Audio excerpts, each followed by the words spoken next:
execute SHM, the particle execute SHM between x is equals to minus a to x is equals to a. ठीक है, x is equals to minus a to x is equals to a. Full stop. The time taken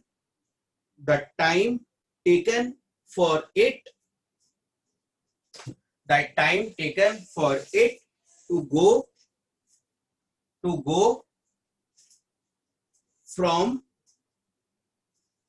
0 to a by 2, from 0 to a by 2 is T1,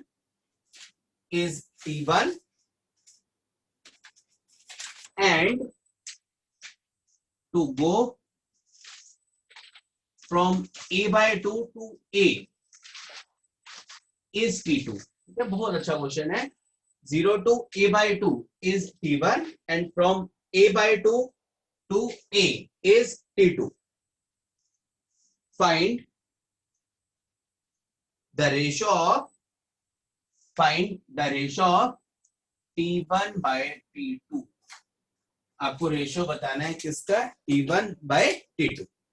ठीक है, 0 से a by 2 तक जाने में, यानी कि जैसे होता है ना ऐसे SHM के अंदर, तो 0 से a by 2 तक, यहां से यहां तक जाने में कितना टाइम लगता है, T1, और यहां से यहां तक जाने में a by 2 से a तक कितना टाइम लगता है, T2. तो आपको रेशियो बताना है किसका, T1 by T2 का. ठीक है, आपको रेशियो बताना है T1 by T2 का. चलिए करो क्वेश्चन जल्दी से.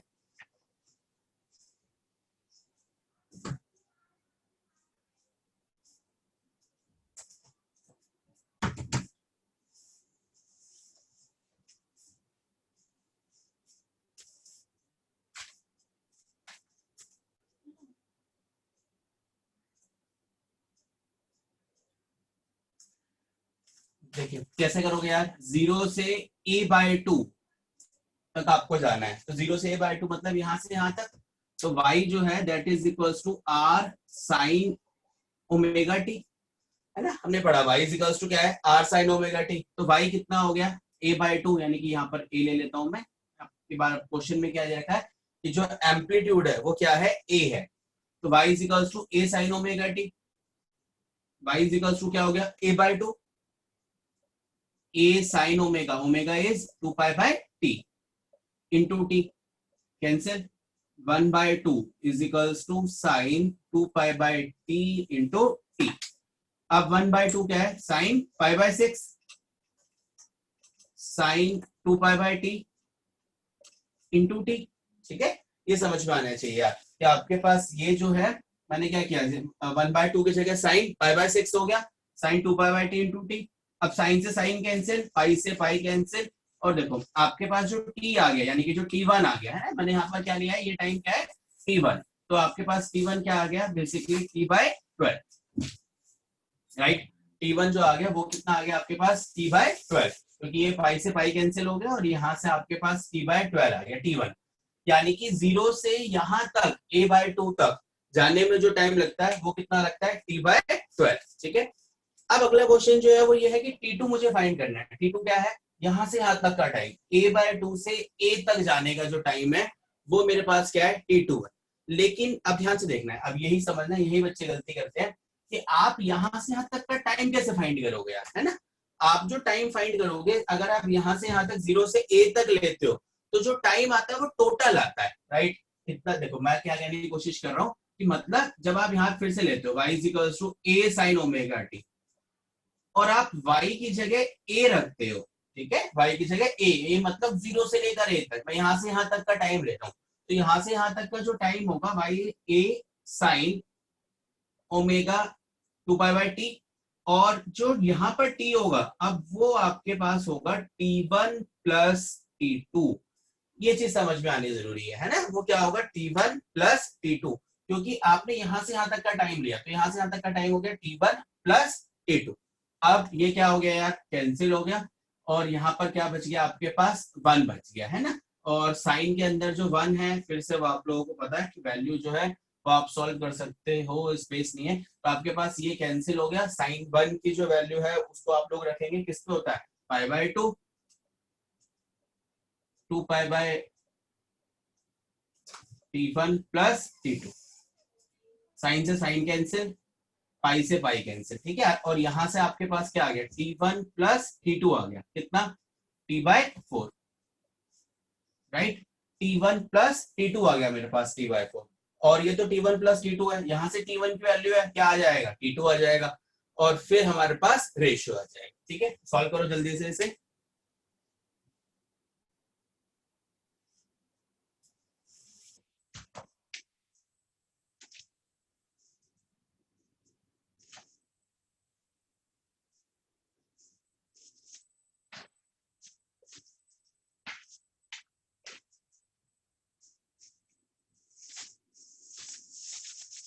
सर 1/2।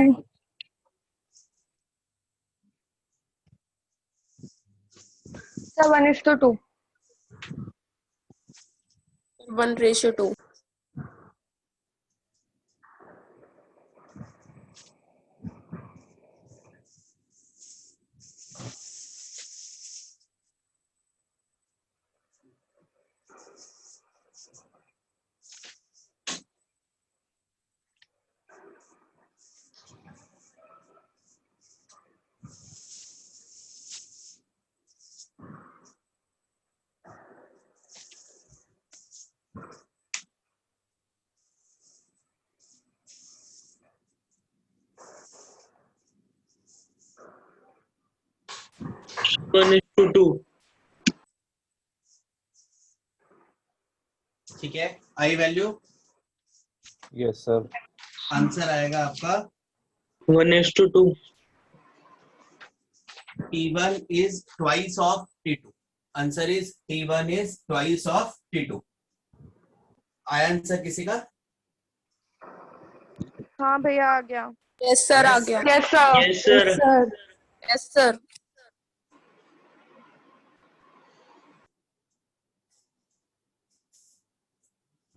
ठीक है, चले आगे।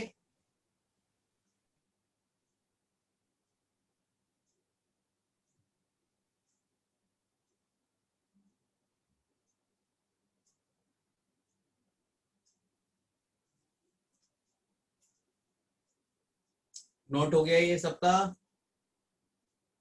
Yes sir. Yes sir. ठीक है, चलिए नेक्स्ट क्वेश्चन लिखो प्लीज सब लोग। नेक्स्ट क्वेश्चन लिखेंगे, a point mass perform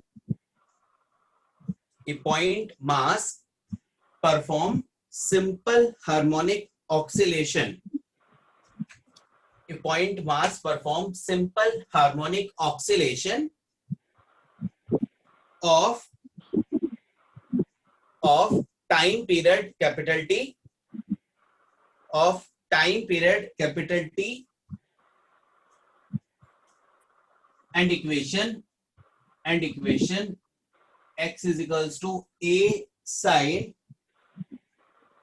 omega t plus pi by 6। ठीक है, ये इक्वेशन दी हुई है आपको, x is equals to a sin omega t plus pi by 6, full stop. after how much time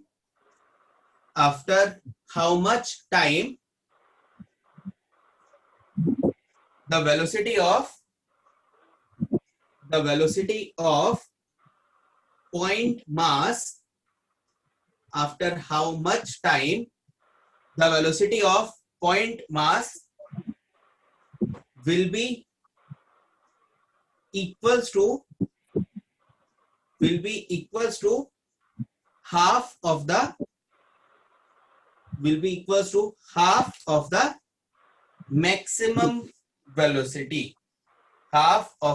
maximum velocity, ठीक है। ध्यान से क्वेश्चन पढ़ेंगे। क्वेश्चन कह रहा है कि एक्स दे रखा है, कितने टाइम के बाद इसकी जो वेलोसिटी है वो मैक्सिमम वेलोसिटी का हाफ हो जाएगा, है ना। इस इक्वेशन के अकॉर्डिंग कितने टाइम बाद जो वेलोसिटी है वो मैक्सिमम वेलोसिटी का हाफ हो जाएगा, ये आपको बताना है। तो कैसा सॉल्व करेंगे, ध्यान से देखो प्लीज। वेलोसिटी आपको पता है, सिंपली क्या होती है, dx बाय dt, यानी कि वेलोसिटी निकालने के लिए पहले मुझे क्या करना पड़ेगा, वेलोसिटी फाइंड करनी पड़ेगी। और वेलोसिटी निकालने के लिए we have to differentiate it with respect to time. तो t के रिस्पेक्ट में डिफरेंशिएट करो जी, क्या हो गया, a cos omega t plus 5/6, और फिर आपको फर्दर डिफरेंशिएट किसे करना है, ओमेगा टी प्लस 5/6 को। तो ओमेगा टी का डिफरेंशिएशन ओमेगा 5/6 का 0, यानी कि ए ओमेगा कॉस ये आ गया, ठीक है। तो ये आपके पास वेलोसिटी आ गई। अब क्वेश्चन क्या रहा है, कितने टाइम बाद ये जो वेलोसिटी है वो मैक्सिमम वेलोसिटी का हाफ हो जाएगी, यानी कि अब जो आपकी वेलोसिटी है that is half of the maximum velocity, half हो जाएगी किसका, मैक्सिमम वेलोसिटी का। तो मैक्सिमम वेलोसिटी क्या होती है यार, हमने पढ़ा था आर ओमेगा, है ना। यहाँ पर एम्पलीट्यूड क्या है, ए, तो मैक्सिमम वेलोसिटी क्या होगी, ए ओमेगा, और उसका हाफ, यानी कि v की जगह क्या रख दूं, a omega by 2, a omega cos omega t plus 5/6, ठीक है। अब देखो ध्यान से यार, ये कैंसिल, और 1/2, अब हमें क्या करना है, ये हो गया 1/2 cos omega t plus 5/6, clear. बस अब सॉल्व करना है, कैसे सॉल्व करना है कि आपके पास ये जो वैल्यू है वो किसकी है, cos 60 की, तो cos 5/3 cos omega t plus 5/6, simple. cos से cos कैंसिल हो गया, आपके पास आ गया 5/3, ओमेगा को क्या लिख सकते हो फिर से 2π/t प्लस, ठीक है, किसकी वैल्यू निकालनी है, स्मॉल टी की वैल्यू निकालनी है, 5/3 माइनस 5/6, क्या बचा 5/6, 5 से पाई कैंसिल, और जो टी आ गया दैट इज t/12, ठीक है। स्मॉल टी जो आएगा दैट इज t/12, राइट। तो ये चीज जो है वो समझ में आनी चाहिए कि स्मॉल टी जो है दैट इज t/12, नोट करो प्लीज। कोई भी कंफ्यूजन है तो पूछ सकते हो साथ साथ किसी को भी।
ठीक है, डन। चलो यार इससे आगे चलते हैं, नेक्स्ट क्वेश्चन थोड़ा सा स्पीडली नोट करेंगे, है ना, ताकि ज्यादा क्वेश्चंस हो पाए। Next question is y is equals to 6 sin 100t plus 5/4, ठीक है, बहुत सिंपल सा क्वेश्चन है। 5/4 ये इक्वेशन आपको दे रखी है यार, और क्वेश्चन आपसे कह रहा है कि क्या फाइंड करनी है, फाइंड मैक्सिमम काइनेटिक एनर्जी, ठीक है, मैक्सिमम काइनेटिक एनर्जी निकालनी है, कर सकते हो प्लीज। y आपको दे रखा है और आपको क्या फाइंड करना है यार, ये आपको फाइंड करना है मैक्सिमम काइनेटिक एनर्जी, बहुत सिंपल सा क्वेश्चन है, करो कोशिश प्लीज, एनीबडी।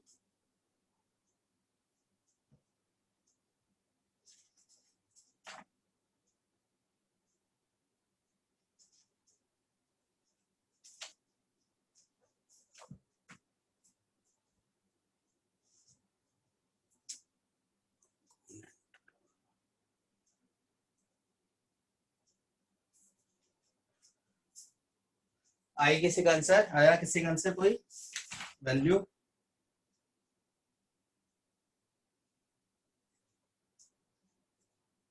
क्या होगी काइनेटिक एनर्जी का फॉर्मूला क्या था यार, हाफ एम ओमेगा स्क्वायर, है ना, r square minus y square.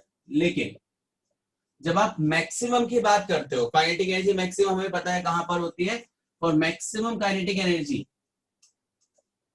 Y क्या होगा आपके पास, 0, है ना यार, क्योंकि आपके पास मैक्सिमम काइनेटिक एनर्जी कहां पर होती है, बीइंग पोजीशन पे, तो वाई क्या होगा, 0। जब वाई 0 होगा तो काइनेटिक एनर्जी क्या होगा, half m omega square r square, ठीक है, यानी कि जो टोटल एनर्जी है उसके बराबर हो जाएगी। बड़ी सीधी सी बात है कि kinetic energy will be equals to total amount of energy, total energy, right, ठीक है। और आंसर दिया एक बच्चे ने, तो क्या होगा, सिंपली हाफ एम, आपके पास मास जो है वो शायद मैंने बोला था कितना है, अच्छा मास मैंने नहीं दिया था शायद, पता नहीं, मास जो है वो है 1 kg जो आपको दिया हुआ है यार, ठीक है, मास कितना पार्टिकल का, 1 kg। ओमेगा क्या होगा यहाँ से 100, तो 100 का स्क्वायर, और आर कितना है 6 का स्क्वायर, ठीक है, तो सिंपली 18 इंटू 10 की पावर 4, राइट। तो ये आपके पास क्या आएगी, that will be the maximum kinetic energy, ठीक है, ये आपके पास क्या होगी, मैक्सिमम काइनेटिक एनर्जी, राइट। जल्दी से नोट करेंगे प्लीज।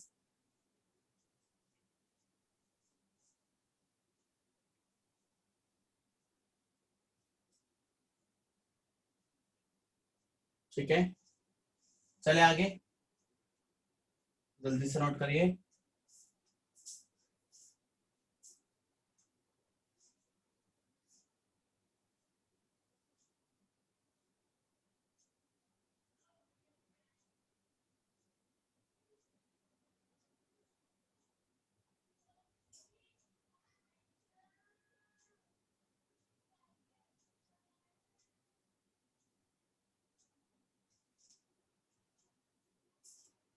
ठीक है, चलिए इसके बाद देखो प्लीज, एक बहुत अच्छा क्वेश्चन है एक और, लिखिए, for a particle, next question please, for a particle executing SHM, for a particle executing SHM, kinetic energy is given by this, K is equals to K naught cos square omega t, ठीक है, K is equals to K naught cos square omega t, ये आपको kinetic energy given है, right. Find maximum value of potential energy, given क्या है यार, kinetic energy, आपको क्या बतानी है, maximum value of potential energy. Conceptual question है, कोई बहुत ज्यादा सॉल्व नहीं करना आप लोगों को, इसको प्लीज ट्राई करो सब लोग, और आंसर बताओ, मुझे मैसेज कर सकते हो या बोल भी सकते हो। K is equals to K naught cos square omega t दिया होगा, क्या फाइंड करना है आपको, maximum value of potential energy. चलिए जल्दी सॉल्व करके बताओ कोई भी।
यस, किसी का भी आंसर, कोई भी, गलत सही कुछ नहीं फर्क पड़ता यार, आंसर तो बताया करो।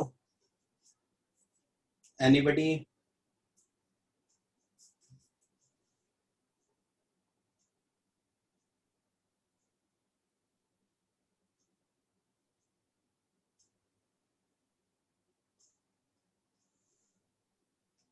क्वेश्चन क्लियर हुआ? क्वेश्चन क्या कह रहा है, आपको काइनेटिक एनर्जी की वैल्यू दे रखी है यार, कितनी दे रखी है, K naught cos square omega t। Find क्या करना है आपको फाइंड करनी है maximum value of potential energy. Potential energy की मैक्सिमम वैल्यू फाइंड करनी है। अब देखो बड़ी सीधी सी बात है, सबसे पहले मुझे ये देख के बताओ कि इसके अकॉर्डिंग सबसे पहले हम ये समझेंगे कि maximum value of kinetic energy क्या होगी यहाँ से, है ना। Maximum value of kinetic energy जो है वो क्या होगी, तो maximum value of kinetic energy कितनी होगी, के नॉट, बिकॉज कॉस की जो मैक्सिमम वैल्यू होती है वो कितनी होती है, 1। सिंपल सा पॉइंट है, कॉस की मैक्सिमम वैल्यू कितनी हो सकती है, 1। तो इसका मतलब ये वाली वैल्यू क्या हो गई, 1। तो maximum value of kinetic energy क्या बची मेरे पास, के नॉट। ठीक है, maximum value of kinetic energy क्या आ गई, के नॉट। तो बिल्कुल सिंपल सी बात है कि, और ये कहाँ होगी, मीन पोजीशन पे। और मीन पोजीशन पे आपको ये पता है कि जो काइनेटिक एनर्जी है वो बराबर हो जाती है टोटल एनर्जी के, यानी कि maximum value of kinetic energy at mean position is equals to total energy. किसके बराबर है यार, टोटल एनर्जी के। और वही टोटल एनर्जी पोटेंशियल एनर्जी हो जाती है कहां पर जाके, एक्सट्रीम पोजीशन पे। मैंने आपको बताया था कि आपके पास एक्सट्रीम पोजीशन पे potential energy is equals to total energy.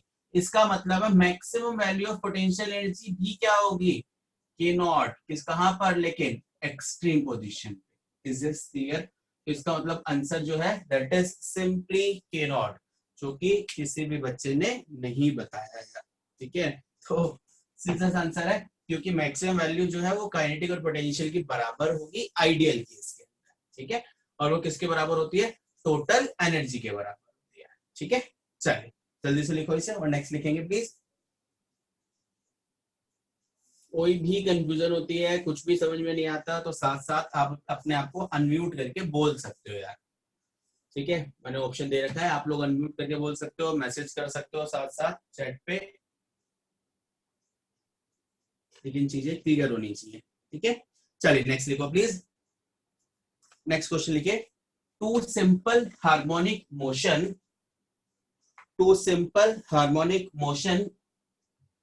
y1 is equals to a sin omega t, y2 is equals to a cos omega t।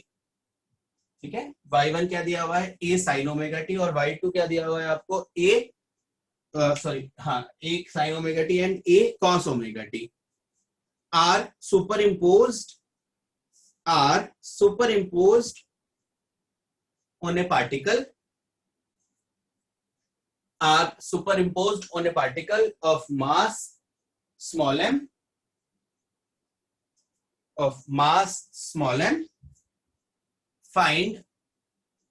find the total mechanical energy, ठीक है, टोटल एनर्जी आपको बतानी है क्या होगी अगर ये दो वेव्स हैं और इनका y1 y2 ये डिस्प्लेसमेंट, और ये दूसरे को क्या कर रही हैं, सुपर इम्पोज कर रही हैं। तो आपको क्या बतानी है यार, टोटल मैकेनिकल एनर्जी अब क्या हो जाएगी। अब ध्यान से समझो, जो टोटल मैकेनिकल एनर्जी है, उसका फॉर्मूला क्या है यार, half m omega square r square, है ना। और देखो मास तो m दे ही रखा है आपको क्वेश्चन में, ओमेगा जो है वो सेम है, दोनों का ओमेगा ही है। आप जो वेरी कर रहा है यानी कि एम्पलीट्यूड, इसका मतलब ये है we have to find the resultant amplitude. अगर ये दोनों एक दूसरे को सुपर इम्पोज करती है तो जो रिजल्टेंट एम्पलीट्यूड है वो क्या होगा, वो हमें निकालना है, और फिर इस फॉर्मूले में r की जगह वो वैल्यू को हमें पुट कर देना है सिंपली। तो कैसे करेंगे यार, अब दो तरह से कर सकते हो। देखो, या तो आप लोगों को मैंने आपको एम्पलीट्यूड का जो हमें पता है फॉर्मूला, जब आप दो वेक्टर को ऐड करते हो, आपको याद होगा शायद, तो जब आप दो वेक्टर को ऐड करते हो तो जो रिजल्टेंट एम्पलीट्यूड का फॉर्मूला होता है वो क्या होता है यार, a1 square plus a2 square plus 2a1 a2 cos phi. ठीक है, ये आपके पास a1 और a2 दोनों का एम्पलीट्यूड है, राइट। वेक्टर एडिशन सब लोगों को आता होगा। a क्या है यहाँ पर, a1 क्या हो गया a स्क्वायर, a2 भी क्या हो गया a square plus 2a cos phi कितना है, देखो यहाँ है sin ओमेगा टी, यहाँ है cos ओमेगा टी। तो जो फेज डिफरेंस है साइन और कॉस में कितना होता है, पाई बाय 2, है ना, 90 डिग्री। तो इसलिए आपके पास ये हो गया पाई बाय 2। नाउ ये क्या हो गया 0, cos पाई बाय 2 क्या होता है 0, क्या आ गया यार √2a। ठीक है, राइट, 2a स्क्वायर क्या बचा √2a। इसका मतलब जो टोटल एनर्जी आ गई वो आ गई half m omega square, r की जगह लिख सकता हूँ √2a का square that means half m omega square 2a square, और 2 से 2 cancel, simply half sorry m omega square a square, ठीक है। So that will be your answer, ये आपका आंसर, ठीक है। चलिए नोट करो इसे प्लीज।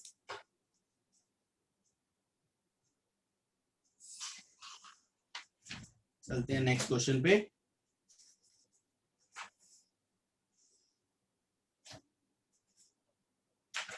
इसी तरह का एक आध क्वेश्चन और देता हूं आप लोगों को, जिसमें आपको एम्पलीट्यूड निकालना है। बहुत जरूरी है कि आपको रिजल्टेंट एम्पलीट्यूड जो है वो हम लोग फाइंड कर पाए, ठीक है। जल्दी नोट करो प्लीज।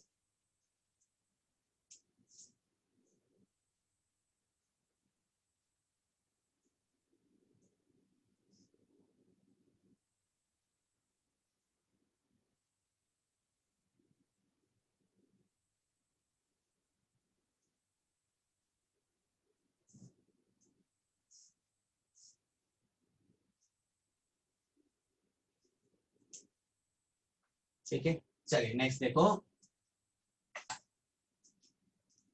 नेक्स्ट इज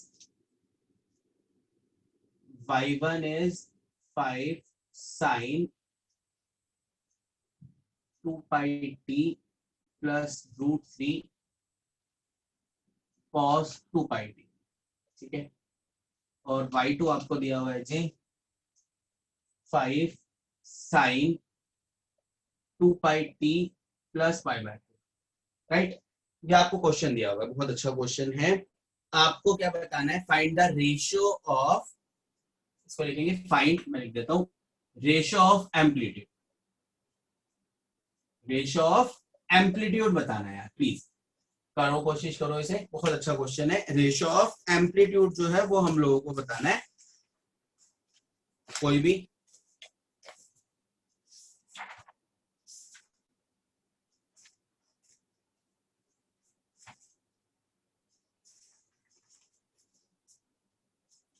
ट्राई करो सॉल्व करने की, और आंसर आता है तो मैसेज करो प्लीज।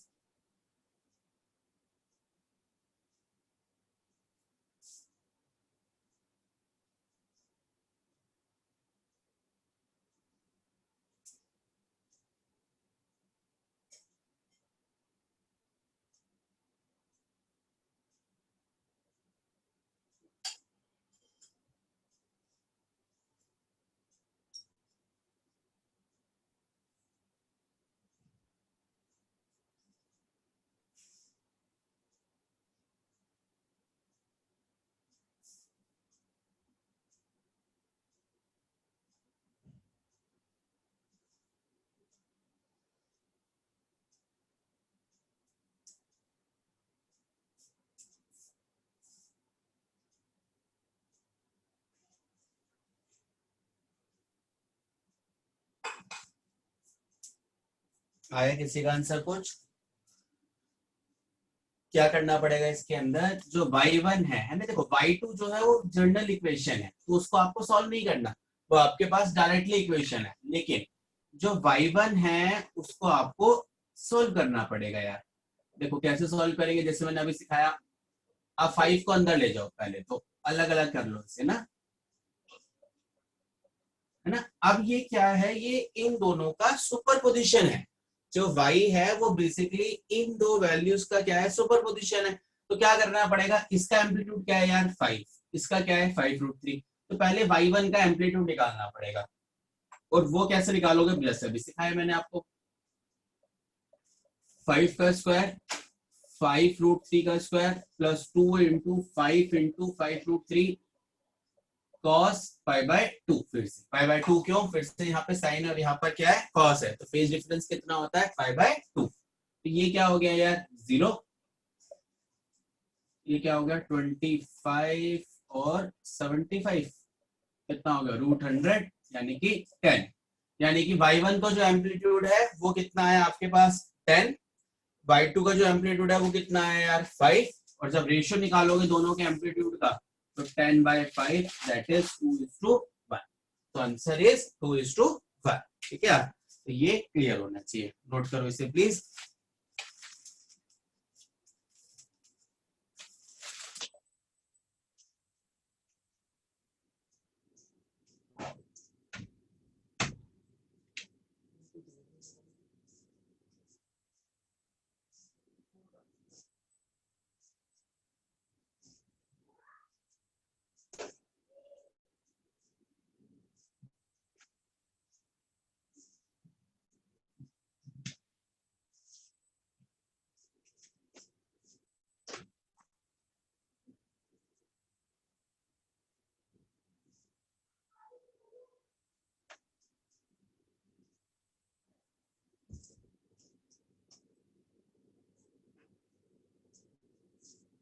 ठीक है, इज दिस क्लियर? चलो आगे।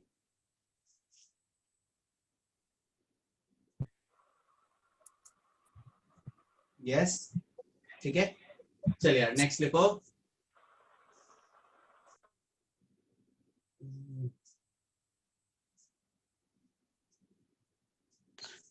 चलिए यार नेक्स्ट क्वेश्चन लिखो please. In SHM the phase difference, और जो भी आप मैसेज भेज रहे हैं ना वो यार एवरीवन को करके भेजो, प्राइवेट मैसेज मत भेजो क्योंकि मैं देख नहीं पाऊंगा, फोन में मैंने ये चला रखा है। ठीक है, इन SHM फेज डिफरेंस बिटवीन, बहुत आसान क्वेश्चन नहीं कर पाओगे शायद।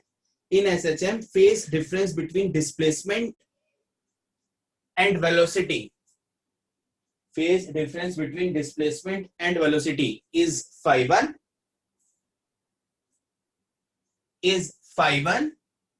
and between displacement and acceleration is phi2 ठीक है। Find the relation between them, बहुत आसान क्वेश्चन दिया ये मैंने आप लोगों को। Find the relation between them. Question कह रहा है कि जो phi1 है यार वो फेज डिफरेंस है किस किस के बीच में, डिस्प्लेसमेंट एंड वेलोसिटी के बीच का फेज डिफरेंस है, और phi2 जो है वो फेज डिफरेंस है यार डिस्प्लेसमेंट और एक्सेलरेशन का। ठीक है, डिस्प्लेसमेंट एंड एक्सेलरेशन का। तो मुझे दोनों में रिलेशन बताना है आपको, phi1 phi2 में क्या रिलेशन है ये तो बता दो यार कम से कम। ये तो कल भी मैंने आपको थ्योरी में बताया था कि क्या होता है कि phi1 जो है उसकी वैल्यू क्या आएगी, डिस्प्लेसमेंट और वेलोसिटी के बीच में फेज डिफरेंस कितना है, phi/2। phi2 कितना होता है, डिस्प्लेसमेंट और एक्सेलरेशन के बीच में जो फेज डिफरेंस है वो कितना है, पाई, है ना। तो इसका मतलब है कि आपके पास जो phi2 है this is twice of phi1। Simple question, ठीक है, ये बहुत सिंपल क्वेश्चन है। phi2 जो है वो किसके बराबर हो गया, ट्वाइस होगा किसके, phi1। ठीक है, राइट। आई थिंक ये क्लियर है यहां तक आप लोगों को। चले आगे इससे।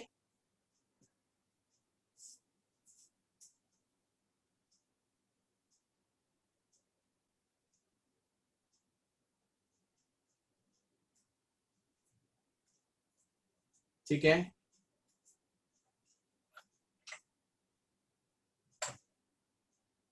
राइट।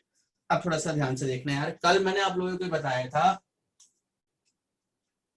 टाइम पीरियड और फ्रीक्वेंसी हम लोगों ने निकाली थी, और मैंने एक जनरल फॉर्मूला बताया था कि जो टाइम पीरियड होता है वो होता है 2 pi under root of displacement divided by acceleration. ये पढ़ा था ना यार कि जो टाइम पीरियड का फॉर्मूला है वो है 2 pi under root of displacement divided by acceleration, ये हमने फॉर्मूला पढ़ा था। अब जो है वो हमें बात करनी है अलग अलग केसेस की यार, उसको थोड़ा ध्यान से देखना है क्योंकि ये जो अभी तक मैंने क्वेश्चंस कराए जर्नल SHM क्वेश्चन हो गए, एनर्जी पे बेस्ड क्वेश्चन हो गए, काइनेटिक एनर्जी हो गई, पोटेंशियल एनर्जी हो गई। अब जो हम आगे चलते हैं नेक्स्ट टॉपिक जो है वो है टाइम पीरियड को डिटेल में पढ़ना। ठीक है यार, तो उसको देखो प्लीज। ये फॉर्मूला है 2 pi under root of displacement divided by acceleration. अब क्या है, अगर आप स्प्रिंग की बात करते हो, इन केस ऑफ स्प्रिंग के केस में आपको ये पता है शायद कि जो हम लोग बात करते हैं F किसके बराबर होता है, kx के, है ना। जब आप स्प्रिंग को खींचते हो, जब आप एक्सटेंड करते हो तो F जो है वो kx या ky कुछ भी ले लो व्हाटएवर, तो जब आप उसे एक्सपेंड जो मास उस पर लगाओगे तो वो एक्सटेंड होगा, तो उसमें जो स्प्रिंग कांस्टेंट है वो क्या है, k, और x या y उसके क्या है, डिस्प्लेसमेंट है। और हमने पढ़ा था फोर्स क्या होता है, मास इनटू एक्सेलरेशन, है ना यार। और आपके पास एक्सेलरेशन किसके बराबर है, ओमेगा स्क्वायर वाई। जो आपका नेगेटिव साइन है वो सिर्फ डायरेक्शन के लिए है फिर से, तो एक्सेलरेशन क्या था, ओमेगा स्क्वायर वाई। तो यानी कि अगर आप इन दोनों को कंपेयर करोगे तो k किसके बराबर आ गया यार, m ओमेगा स्क्वायर। देखो ध्यान से, k किसके बराबर आ गया, m omega square. Omega square is equals to k by m, omega is equals to under root of k by m। Omega is equals to 2 pi by T, और जो time period आ गया वो formula आ गया spring के लिए 2 pi under root of m/k। Is this clear? ये formula है किसका? टाइम पीरियड का। किसके लिए? स्प्रिंग के केस में। This is 2 pi under root of m/k। ये आपके पास जनरल फॉर्मूला है स्प्रिंग के लिए जब आपके पास आता है। लेकिन अब स्प्रिंग कांस्टेंट जो है यहाँ पर k जो है वो क्या है यार? k is the spring constant. इसको थोड़ा सा डिटेल में समझेंगे, ध्यान से समझना। जैसे कि आपके पास एक स्प्रिंग है, ठीक है, इसका स्प्रिंग कांस्टेंट क्या है? k। ये स्प्रिंग है और इसका जो स्प्रिंग कांस्टेंट है वो आपके पास क्या है जी? k है। अगर आप क्या करते हो, इस स्प्रिंग को दो पार्ट में डिवाइड कर देते हो, ठीक है, क्या किया मैंने? इस स्प्रिंग को दो पार्ट में डिवाइड कर दिया, दो पार्ट में तोड़ दिया। अब इसके हर पार्ट का स्प्रिंग कांस्टेंट कितना होगा? क्वेश्चन है कि जब आपने एक स्प्रिंग है उसका स्प्रिंग कांस्टेंट क्या था? k। जब आप इसे दो पार्ट में इक्वल टू पार्ट्स में डिवाइड कर दोगे तो इन दोनों पार्ट का अलग अलग डिफरेंट डिफरेंट जो वैल्यू है, अलग अलग जो ईच पार्ट का स्प्रिंग कांस्टेंट जो है वो क्या होगा, ये आपको बताना है। तो क्या होगा? This will be 2k, this will be 2k। ये समझने वाली बात है। जनरली बच्चे सोचते हैं कि वो k/2 हो जाएगा। नहीं जी, कितना हो जाएगा? 2k। तो वो क्या हो जाएगा? ट्वाइस हो जाएगा, 2k हो जाएगी उसकी जो वैल्यू है। क्योंकि हम लोग ये बोलते हैं कि जो स्प्रिंग कांस्टेंट है ना, बात को समझना ध्यान से, जो स्प्रिंग कांस्टेंट है, स्प्रिंग कांस्टेंट इनवर्सली प्रोपोर्शनल होता है लेंथ के, ठीक है। स्प्रिंग कांस्टेंट इनवर्सली प्रोपोर्शनल होगा लेंथ के। तो अगर आप लेंथ को हाफ करते हो तो स्प्रिंग कांस्टेंट ट्वाइस हो जाएगा। अगर आप लेंथ को 1/3 करते हो तो स्प्रिंग कांस्टेंट थ्राइस हो जाएगा। अगर आप लेंथ को 1/4 करते हो, यानी कि 4 पार्ट में डिवाइड करते हो, कैसे कितने भी पार्ट में डिवाइड करो, जो भी स्प्रिंग जितने भी लेंथ को आप डिवाइड करोगे उतना स्प्रिंग कांस्टेंट उतने टाइम्स हो जाएगा। That means spring constant is inversely proportional to length. Spring constant जो है वो क्या होता है? इनवर्सली प्रोपोर्शनल होता है किसके? लेंथ के, ठीक है। अब तो ये चीज जो है ये बिल्कुल क्लियर होनी चाहिए कि स्प्रिंग कांस्टेंट लेंथ पे कैसे डिपेंड करता है, राइट? ठीक है, तो ये चीज समझ में आनी चाहिए। जैसे कि एक बहुत अच्छा एग्जांपल है मेरे पास, एक और, जैसे एक स्प्रिंग कांस्टेंट है यार, ठीक है, ये स्प्रिंग कांस्टेंट है फिर से k, और इसकी लेंथ जो है वो l है। ये स्प्रिंग है, इसकी लेंथ क्या है? l है, और इसका स्प्रिंग कांस्टेंट क्या है? k है। आपने इसे क्या कर दिया जी? दो पार्ट में डिवाइड कर दिया। एक कर दिया l/3 और एक कर दिया 2l/3, ठीक है, राइट? अब जरूर थोड़ी है कि मैं इक्वल पार्ट में डिवाइड करूंगा। जैसे जनरली आप 11th में पढ़ते थे तो आप पढ़ लेते थे भाई दो पार्ट में डिवाइड कर दिया इक्वल। अब कॉम्पिटिटिव लेवल पे जरूरी नहीं है कि आप इक्वल पार्ट में ही डिवाइड करो। तो अगर आप इक्वल पार्ट में डिवाइड नहीं कर रहे हैं, दैट इट मींस ये क्या है? l/3 और ये क्या है आपके पास? 2l/3। अब क्या होगा? क्वेश्चन है कि अब इसका जो स्प्रिंग कांस्टेंट है वो कितना हो जाएगा, इसका जो स्प्रिंग कांस्टेंट है वो कितना हो जाएगा। ये जो l/3 है इसका स्प्रिंग कांस्टेंट कितना हो गया? बोलो। 3k इसका spring constant 3k। Yes, 3k इसका स्प्रिंग कांस्टेंट हो गया 3k टाइम्स, मतलब 3k हो गया, क्योंकि मैंने आपको बताया ना स्प्रिंग कांस्टेंट इनवर्सली प्रोपोर्शनल है किसके? लेंथ के। तो अगर ये l/3 है तो वो 3 ऊपर आ गया, इनवर्सली है, उल्टा कर लो आप उसे। और इसका जो स्प्रिंग कांस्टेंट हो जाएगा वो कितना हो जाएगा जी? 3k 3k बाय by 2 ठीक है, इसका जो स्प्रिंग कांस्टेंट है दैट विल बी 3k/2। तो आपके पास उल्टा हो गया। तो इसलिए ये चीज समझ में आनी चाहिए कि स्प्रिंग कांस्टेंट की वैल्यू कैसे चेंज होती है जब आप जो है लेंथ को वेरी करते हो, ठीक है। इसे प्लीज नोट करो। चलता हूं आगे, इसी में आगे बताता हूं। कोई भी प्रॉब्लम है तो मैसेज भी कर सकते हो।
ठीक है, आई थिंक नोट कर लिया होगा आप लोगों ने। ठीक है जी, चले आगे। यस,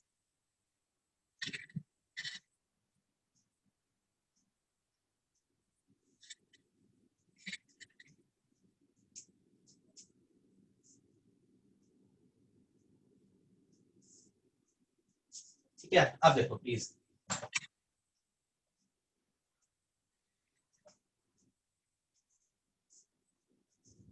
और किसी का कुछ छूट जाए या नोट ना हो पाए तो मुझे बता देना, मैं दोबारा से सेंड कर दूंगा। ठीक है, देखो स्प्रिंग्स को, अब इसको ध्यान से देखना। स्प्रिंग्स इन सीरीज, मतलब जब आप क्या कर रहे हो, स्प्रिंग को किस में कनेक्ट करते हो, सीरीज में। जैसे कि ये स्प्रिंग है यार, फिर ये दूसरी स्प्रिंग है, यहाँ मास लगा दिया, इसका स्प्रिंग कांस्टेंट K1 है, इसका स्प्रिंग कांस्टेंट K2 है। ठीक है, तो एक का स्प्रिंग कांस्टेंट K1 है, एक का स्प्रिंग कांस्टेंट K2 है, और एक मास कनेक्ट कर दिया। तो आपके पास जो इफेक्टिव आएगा, यानी कि 1 अपॉन, इसमें कैसे ऐड होगा, 1 upon K is equals to 1 upon K1 plus 1 upon K2। ठीक है, अब तो स्प्रिंग जो है वो 1 अपॉन में ऐड होते हैं, तो 1 upon K is equals to 1 upon K1 plus 1 upon K2, यानी कि जो K आ गया वो क्या आ गया यार, K1 K2 divided by K1 plus K2, है ना। सिंपली मैंने सॉल्व कर लिया इसे। तो जो टाइम पीरियड हो गया, समझने की कोशिश करना प्लीज, टाइम पीरियड हो गया वो क्या था, m बाय k, है ना। और अब k की वैल्यू आ गई K1 K2 K1 plus K2। ठीक है, ये आपका टाइम पीरियड आ गया। दूसरी चीज समझो ध्यान से, if K1 is equals to K2 is equals to K, let's say मान लेते हैं कि जो स्प्रिंग कांस्टेंट है, जो दोनों स्प्रिंग्स हैं वो आइडेंटिकल स्प्रिंग है ना। दोनों स्प्रिंग्स जो है वो मान लेते हैं कैसे है यार, आइडेंटिकल है। तो अगर आइडेंटिकल है तो K1 किसके बराबर होगा, K2 के किसके बराबर होगा, K के। तो अगर ऐसा होगा तो हो गया 2K divided by K square, और ध्यान से देखो ये कैंसिल, और मेरे पास वैल्यू आ गई 2 pi under root of 2m by K। ठीक है, इसका मतलब है कि अगर आप दो स्प्रिंग्स को सीरीज में कनेक्ट करते हो, आइडेंटिकल स्प्रिंग्स को, तो उनका जो टाइम पीरियड है वो कितना हो जाता है, √2 टाइम्स हो जाता है। ध्यान से देखो यार, कितना टाइम्स हो गया, √2 टाइम्स हो गया एक स्प्रिंग के। ठीक है, तो इसका मतलब है टाइम पीरियड जो है वो इंक्रीज हो जाता है, और उसका जो टाइम पीरियड है वो √2 टाइम्स हो जाता है। सिमिलरली जब आप क्या करते हो, पैरेलल में कनेक्ट करोगे, यानी कि जब आप स्प्रिंग्स को पैरेलल में कनेक्ट करोगे, लेट्स से K1 है और ये क्या है, K2, तो जो K इक्विवेलेंट आ गया यार वो क्या आ गया, K1 प्लस K2। ठीक है, K इक्विवेलेंट क्या आ गया, सिंपली एडिशन हो जाएगा K1 प्लस K2। तो अब जो टाइम पीरियड हो गया वो हो गया 2 pi under root of m by K1 plus K2। और फिर से वही है, ध्यान से देखो, इफ आइडेंटिकल स्प्रिंग है, K1 बराबर है K2 के बराबर है K के, तो क्या हो गया 2 pi under root of m by 2K। इसका मतलब अब जो टाइम पीरियड हो गया वो क्या हो गया यार, 1/√2 टाइम्स हो गया, है ना। जो टाइम पीरियड है वो कितना हो गया, 1/√2 टाइम्स हो गया।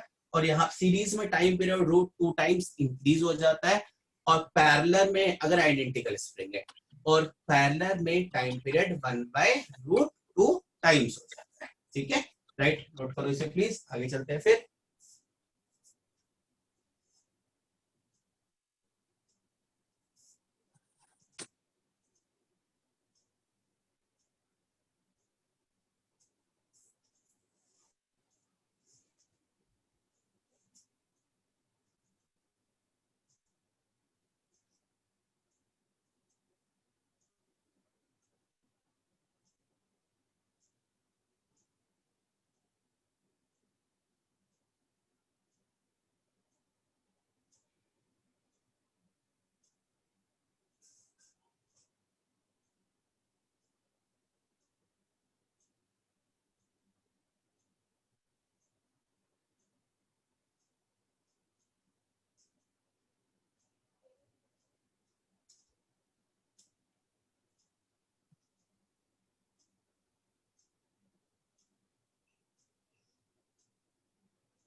हमने चला लिया कल से।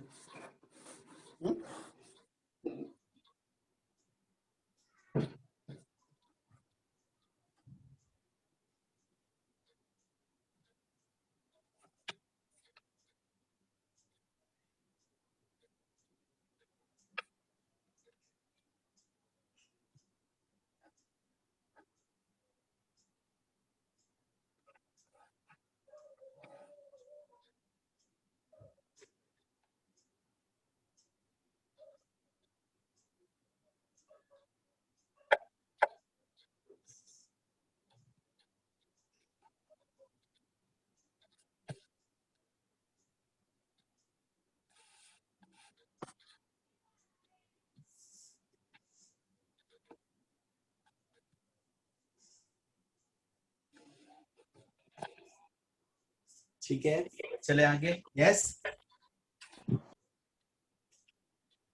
बच्चे अपनी स्क्रीन शेयर मत कीजिए, आप लोग बीच बीच में बच्चे करते हैं कुछ।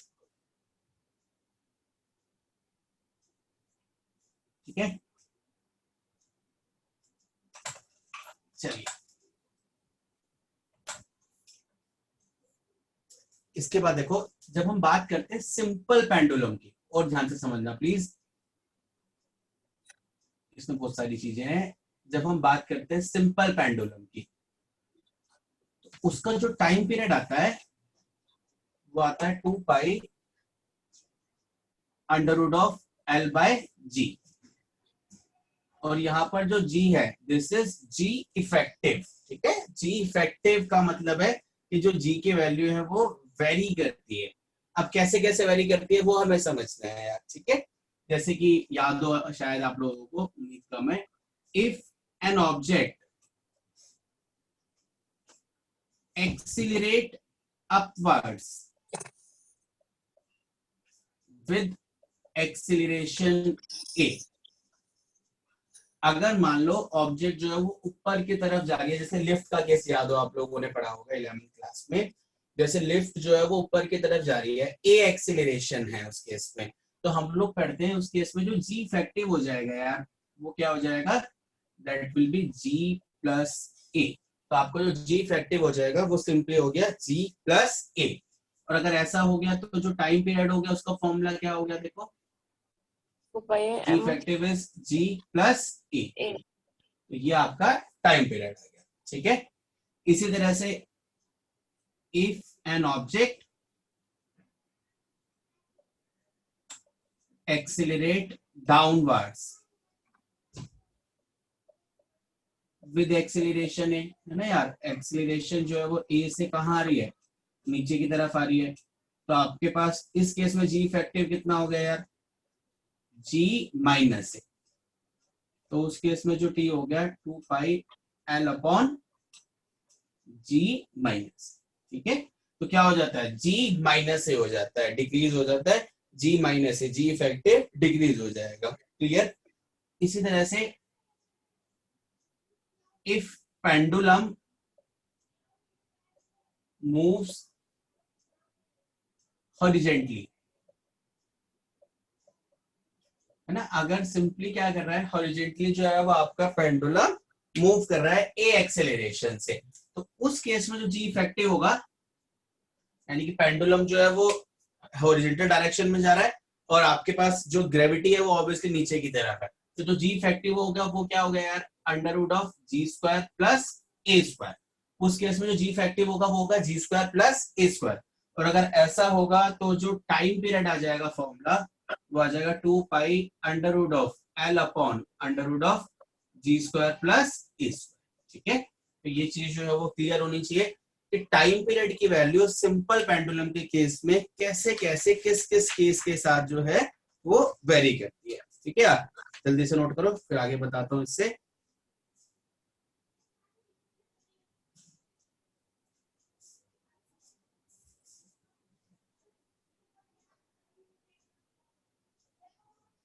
बोर्ड नहीं आ रहा, अब तो आ रहा है यार शायद, विजिबल है सब लोगों को बोर्ड?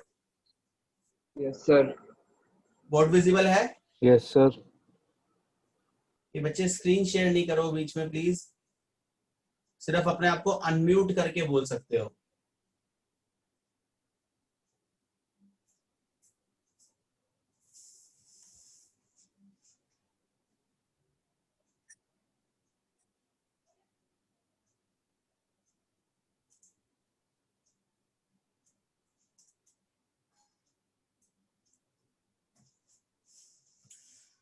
लास्ट केस में हमने क्या बोला यार कि अगर ना जैसे आपके पास जो पेंडुलम है वो कैसे है, जैसे मूव कर रहा है पेंडुलम, जैसे हम कहते हैं ना ऐसे मूव करता है आपके पास, तो क्या होगा कि जब नीचे की तरफ है वो, तो उसके पे जो ग्रेविटी है वो आपके पास क्या है जी।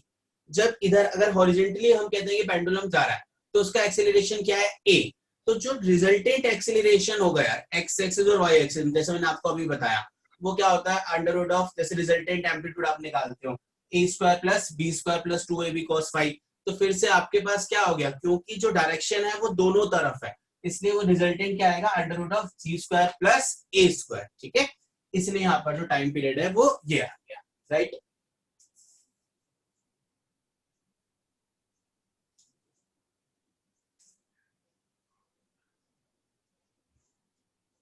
बोर्ड विजिबल है आप लोगों को? हाँ सर। अच्छा मना कर रहा है एक, किसी को भी नहीं दिख रहा बोर्ड या दिख रहा है सब लोगों को? दिख रहा है सर। दिख रहा है सर। आवाज आ रही है? Yes sir. अरे भाई कोई तो बोलो। सर दिख रहा है। बोलो यार, सर दिख रहा है। आवाज आ रही है? आ रही ठीक है। है। Yes sir. हाँ मेरे को आपकी आवाज नहीं आ रही किसी की भी यार। तो आप फोन का स्पीकर ऑन कर लो। रुको, शायद वॉल्यूम जो है वो बहुत लो है। और नो सेट करता हूँ मैं।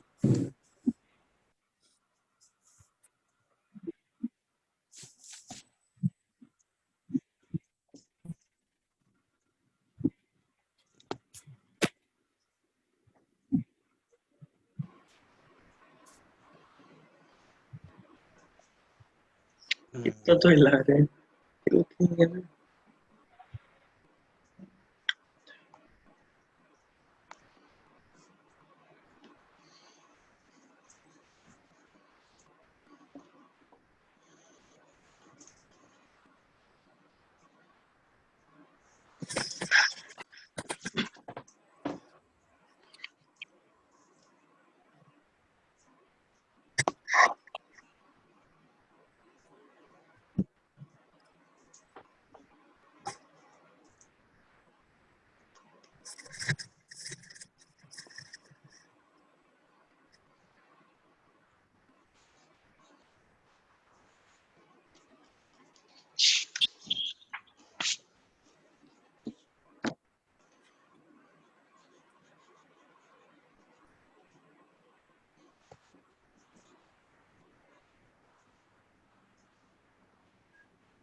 ठीक है, चलिए अब इससे आगे चलते हैं।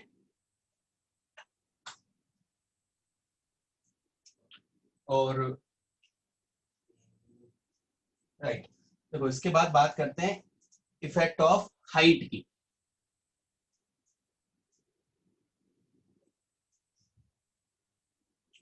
और इससे पहले इफेक्ट ऑफ हाइट बताऊं, एक चीज बताता हूँ बहुत इंपॉर्टेंट।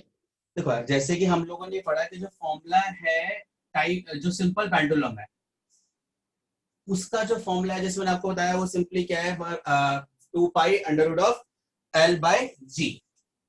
लेकिन जो एक्चुअल फॉर्मूला आता है ना यार सिंपल पेंडुलम का, वो ये फॉर्मूला है।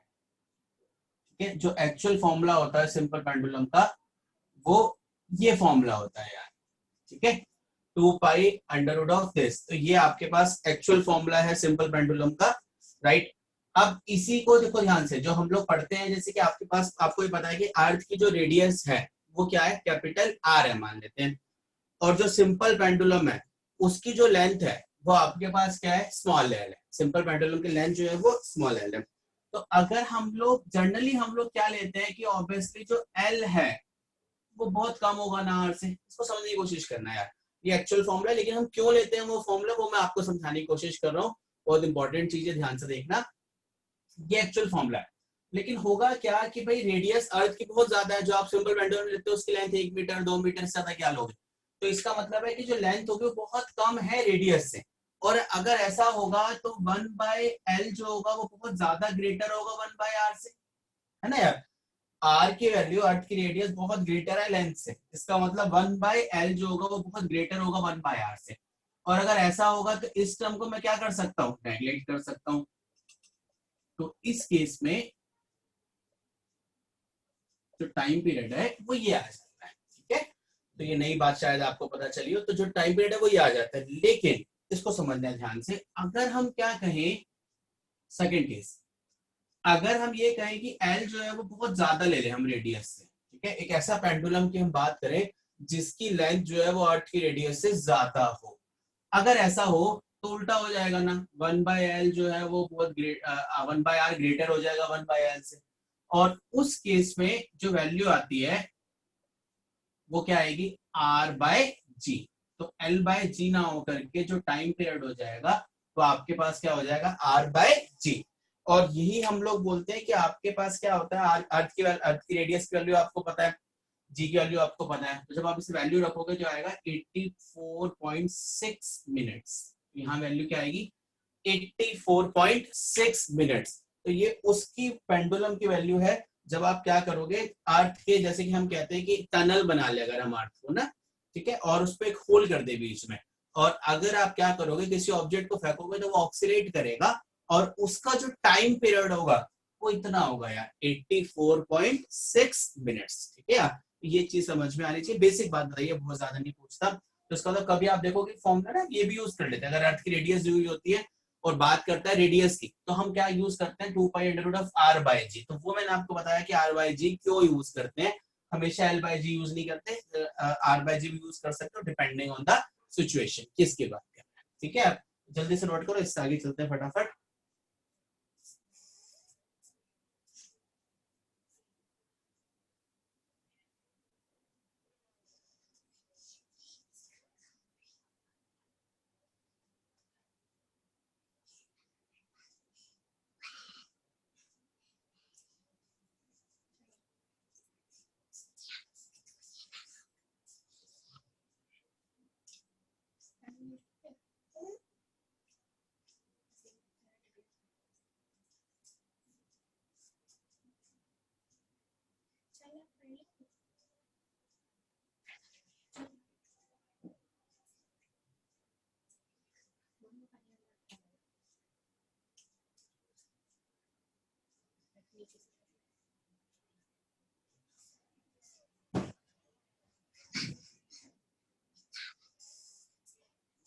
केस 2 में जो आपसे पूछा था वो ये था यार कि अगर जो एल है ना वो ग्रेटर होगा आर से, जो लेंथ है वो रेडियस, जैसे अर्थ की जो रेडियस है, मैंने क्या बताया, जैसे आप अर्थ को क्या बना लो, एक टनल बना लो, है ना यार। तो उसमें क्या है, जैसे आप डायमीटर हो गया पूरा अर्थ का, जैसे कि आपके पास अर्थ है ना, स्फेरिकल शेप है अर्थ की मान लेते हैं, तो आपके पास क्या है, आपने उसका टनल बना लिया बीच में से फोल्ड करके। तो आपके पास अगर किसी ऑब्जेक्ट को जब छोड़ते हो ना आप उसके अंदर, तो वो दूसरे जगह से वापस नहीं आती, वो क्या करती है, ऑक्सीलेट करती है। और उस ऑक्सीलेशन का जो टाइम पीरियड है वो कैसे निकालोगे आप, तो उसके लिए मैंने आपको बताया कि उस केस में एल जो है, जो लेंथ है वो रेडियस से ज्यादा है, तो आपके पास क्या होगा कि यहाँ पर 1/L जो होगा वो कम होगा 1/R से। तो जो टाइम पीरियड होगा उसका फॉर्मूला ये आ जाएगा यार, और ये जो टाइम आता है उसकी वैल्यू आती है 84.6 मिनट्स, ठीक है यार। तो ये मैंने इसके अंदर आपको बताया, क्लियर। तो आई थिंक ये क्लियर है। अब इसी के अंदर जैसे कि आप बात करते हो हाइट की, डेप्थ की, ये चीज आनी चाहिए, लेकिन उससे पहले मैं कुछ और ले चलता हूँ, ठीक है। तो ये चीजें समझ में आनी चाहिए, थ्योरी जितनी अच्छी समझ में आएगी न्यूमेरिकल आप इजीली कर पाओगे, पक्की बात है। देखो ध्यान से प्लीज, अगर आपको ग्राफ बनाना है, आप कुछ कर्व्स बनाने हैं, और मैं बार बार बोल रहा हूँ कॉम्पिटिटिव लेवल पे ग्राफ बनाना है आना बहुत ज्यादा जरूरी है। आप ये सोचोगे कि जी ग्राफ नहीं बनाएंगे और हमें ग्राफ बनाना नहीं आता, हम लोग नीट का एग्जाम निकाल जाएंगे, फिजिक्स में बहुत मुश्किल है यार। तो कोई भी फॉर्मूला है उसके अकॉर्डिंग कुछ सोचना चाहिए कि हम इसके अंदर ग्राफ जो है वो कैसे किस किस का बना सकते हैं। ठीक है, तो ये मैं कुछ ग्राफ्स दे रहा हूँ आप लोगों को, देखो ध्यान से कि कैसे कैसे हम किस किस का ग्राफ बनाए यार। अब टाइम पीरियड वाले ग्राफ है सिंपल पेंडुलम के लिए, तो आपके पास डिफरेंट डिफरेंट ग्राफ जो है वो मैं बता रहा हूँ कैसे आप बनाओगे ना। ठीक है, जैसे कि आपके पास ये 5 ग्राफ में आपको दे देता हूँ।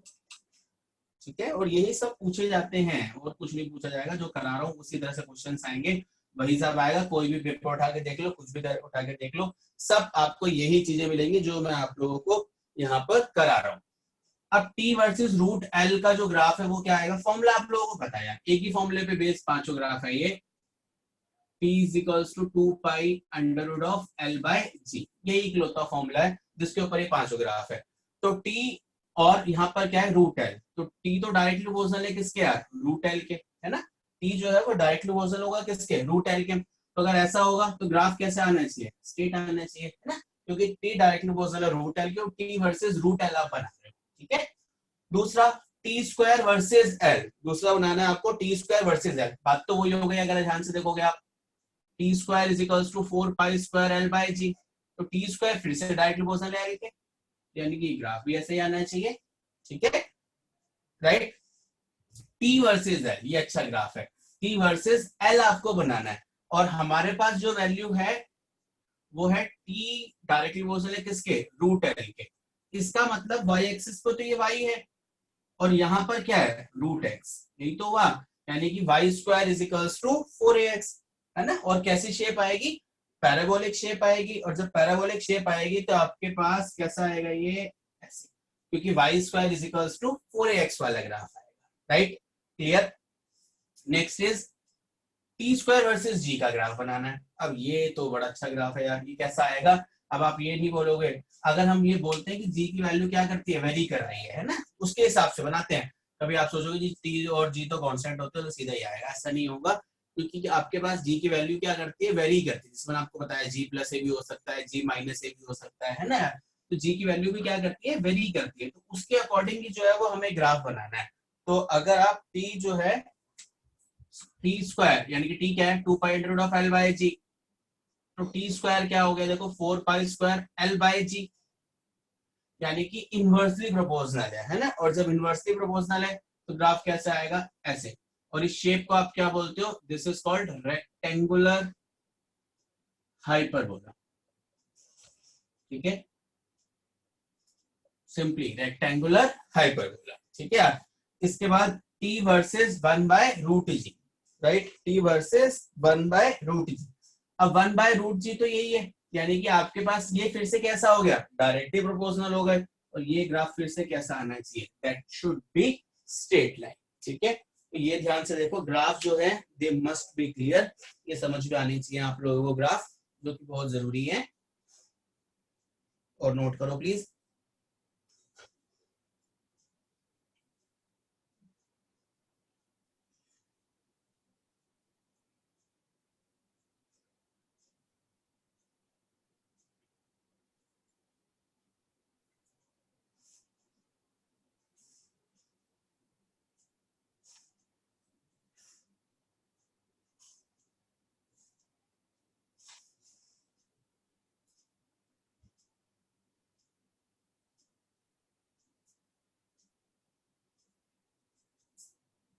Right, clear to all of you.